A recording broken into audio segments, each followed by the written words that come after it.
नगर तालुक्यामध्ये ढगफुटी सदृश्य पाऊस झाला आहे। पण त्याच्या अगोदर जो काही कमी पाऊस झाला होता तो वाणी या किडीचा प्रादुर्भाव झाला होता।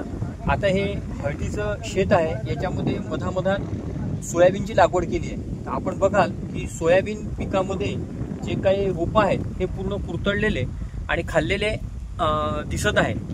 तर शेतकरी बंधूंनी ही जी काय कीड आहे तर याच्या नियंत्रणासाठी पेरणीपूर्वी जे काही कार्बोसल्फान 6% दाणेदार आहे किंवा क्लोरोपायरिफॉस 10% दाणेदार आहे किंवा फिप्रोनिल 0.3% दाणेदार आहे 5 किलो प्रति 100 किलो शेणखतामध्ये मिसळून जर मातीमध्ये मिसळून जर शेतामध्ये टाकलं हेक्टरी तर याचे खूप चांगले परिणाम आपल्याला दर्शनास येतात आणि हा जो काही प्रादुर्भाव हा निश्चितपणे आपण रोखू शकतो।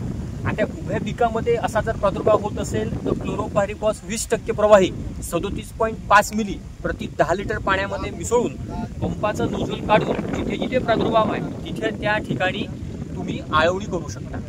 आणि संध्याकाळच्या वेळेस किंवा सकाळच्या वेळेस जो काही वाणी मिलीपेटची जी ढीग आहे हे जमा करून आपण साबणाच्या द्रावणामध्ये जरी टाकले तरी त्याला नियंत्रण होणं शक्य आहे।